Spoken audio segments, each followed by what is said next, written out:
we're going to try this here. Welcome to Unit 2, Forces in Motion. If at any time you need to pause the video, by all means, feel free to pause, fast forward, rewind, whatever you feel you need. This is your video to use. We're going to start today's topic of velocity. But we're going to get us a little bit of an introduction first. We are going to talk quickly about the two branches of physics. We have kinematics, which is the study of motion. And then we have dynamics, which is the reasons for the motion. Now, as we study these motions, we need to worry about two types of quantities. We've got a scalar quantity and a vector quantity. Scalars have a magnitude, but no direction. So they don't have as much detail. So for example, something like mass. Mass can't have a direction. So we just say 58 kilograms. However, vectors have a magnitude and a direction. So for example, we have a force that has a magnitude like 37 newtons, and we say a direction like, say, to the left. This will become more important. So let's talk about two quantities here, displacement and time. Displacement is always distance from its reference point.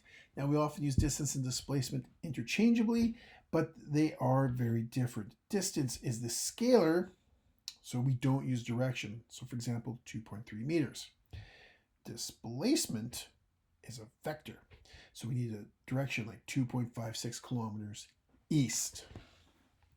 Now, how do we find displacement? It is pretty straightforward. We are just going to use this so-called formula. We take the final distance minus the initial distance, and that gives us our change in distance or change in displacement. So let's do a quick example. So for this example, feel free to pause it, give it a read, see if you can figure it out.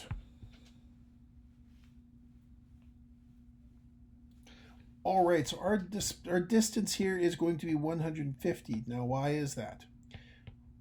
Well, I'm going to take my 450 meters, I'm going to subtract my 150 meters, and that's going to be, my 300 meters, and that's going to be 150 meters. Getting those from there and there. I don't need this 10 seconds. It's extra information. All right. Now let's take a look at another example. Feel free to pause, give it a read, and then I'll show you how I would do this. All right, so from my starting spot here, I am going 1.3 kilometers to the north before I turn around and travel all the way to the mall, 2.5 kilometers to the south. So right away, my distance is going to be pretty straightforward. A scalar quantity, by the way, does not have an arrow over the top, but a vector quantity does. So my distance is just going to add these two together to get 3.8 kilometers. Now my displacement is a little bit trickier. I know that I went 1.3 kilometers north, turned around, and went 2.5 kilometers south, passing my starting spot because they're opposite directions. So that means that overall I have traveled 1.2 kilometers south of my starting spot, and that would be the displacement. All right, now let's take a look again. So we got speed and we got velocity. Now, speed and velocity are related, but speed is a scalar, velocity is a vector. Either way, we find them the same way. Distance divided by time for speed, or for velocity, displacement over time. As you can see, they are pretty close to exactly the same. So for example, what speed did I drive along the Yellowhead? Well, I drove 72 kilometers per hour. But if it was vector, I had the direction of east at 72 kilometers an hour. Now, let's talk about average velocity. Our average velocity is pretty straightforward. It's basically our total displacement over our total time. So we'll use the example of if I'm taking a 275 kilometer trip to Calgary in 3 hours, I calculate velocity based on this. It would be 91.7 kilometers per hour. At sometimes I'm going faster, at sometimes I'm going slower, but overall I'm going 91.7 kilometers every hour. Okay, so let's take a look at this example here. Again, pause it, read it, and see if you can figure it out. Okay, so we're going to find the average velocity. I'm going to take my distance divided by my time. And then I should be getting...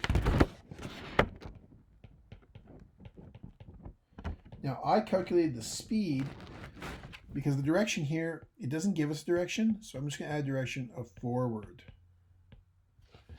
Now, you can leave off, unless I specifically give you a direction. If I don't give you a specific direction, you can leave it off. It's fine. All right, so let's take a look at this next example. Again, feel free to pause, and then feel free to give it a try. This one's a little bit trickier. All right, so I'm going to be finding the average velocity. Okay, so I'm going to be going distance over time. Well, displacement over time. All right, I don't know what the displacement is. I do know, however, that my time is going to be 2.5 hours plus 5 hours for a total of 3.00 hours. I've got 3 digits here, so I'm going to keep the 3 digits all the way throughout. So that's all well and good, but I'm going to need some distances. So let's take a look here. I'm traveling along the highway, and I happen to know that I am going 115 kilometers an hour for 2.5 hours. Well, if I rearrange my equation, or if you look at this v dt, and if you're finding the d, it's equal to vt. Okay, so I'm going 115 kilometers an hour for 2.50 hours. I'm going to be traveling 288 kilometers. Okay, so then let's do city driving. Okay, so same idea. Except I was traveling 60 kilometers an hour for half an hour. So that's going to be equal to 30 kilometers, 0.0 kilometers. Okay, so I add those two up and I should get 318 kilometers. Divide that up and I should get approximately 106 kilometers per hour. There we go. And that will be my final answer. All right. So let's take a quick look here. Average velocity. Now a couple of conversions here. If I'm going meters per second to kilometers per hour, I'm going to multiply by 3.6. If I want to go the other way, kilometers per hour to meters per second, I'm going to divide by 3.6. That's an important one. You may want to jot that down on your formula sheet, which if you don't have one, it is also in Teams. Take a peek in there under General. Okay, so a couple things on positive and negatives. With vectors, positive and negative, we define that as direction. So positive usually means forward, right, or up. Negative will mean down, to the left, or backwards. So let's take a look. Again, pause, and let's take a look. Okay, so we want the displacement. So I know that Vt, like I had before, my velocity is going to be negative 13.5 kilometers per hour. Oh, but my t is in minutes. So let me figure this out here. I'm going to want to change that to hours. So I'm going to go 6.40 divided by 60, because there are 60 minutes in an hour. So if I do that, well, what am I going to get? Well, just a quick multiplication. Actually, you know what? Looking back on this, I think I made an error. I'm going to make this a little bit simpler. I'm going to do some quick, I'm going to change this here because we don't usually talk about, I'm going to change this to meters per second. So I've got a V here, and I've got 6.40 oh, sorry, that's my T. Oops, 6.40 minutes. And that is going to be, I'm going to multiply it by 60 to get 384 seconds. And then I got a speed here. I got 13.5 kilometers per hour. And I'm going to, divide it by 3.6 to get 3.75 meters per second.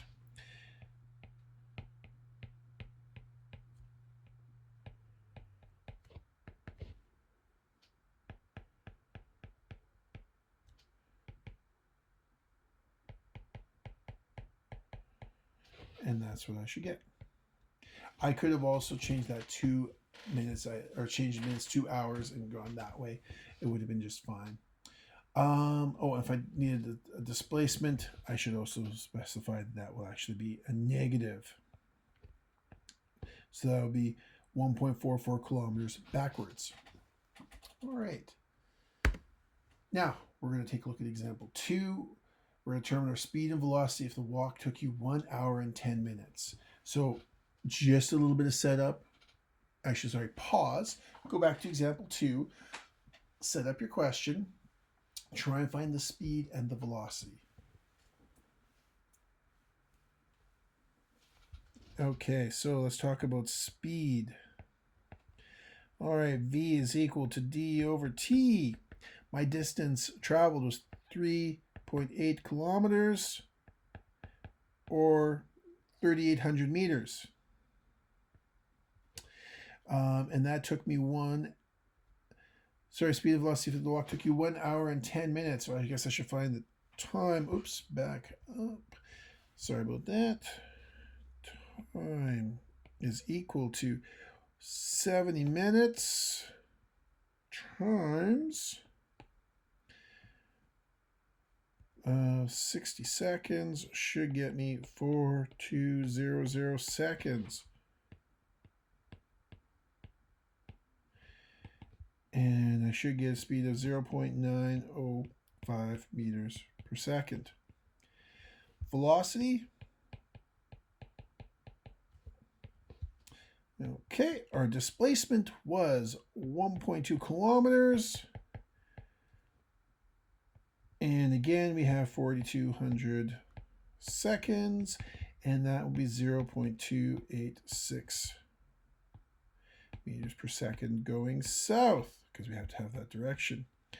As you can see, it's not just as simple as slapping on the direction onto my speed, just because of the definition. All right, now we're going to have a little bit of theory happening here. We've got some uniform motion. So that's uniform is constant velocity. So constant speed, constant direction. It does not change direction. It does not change speed. Now this is super important. We're going to use the same formulas for average velocity. Uniform motion is the easiest kind of motion. So we're not going to worry about acceleration yet. That's going to be the next lesson. Instantaneous velocity. So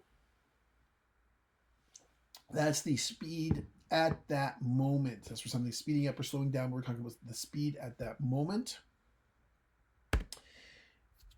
And instantaneous velocity is the object at one moment in time. It's sometimes easier to measure instantaneous velocity if you're looking at a graph motion of the object. All right. All this should help you to do the worksheet of velocity, number 1, velocity practice. The answer key should also be available that I made up, and you should be ready to go. All right. Please remember, I'm available on email. We're also going to have a virtual meetup on Teams on Wednesday if there's any questions. Failing that, please get in touch if you have any problems. All right. And good luck.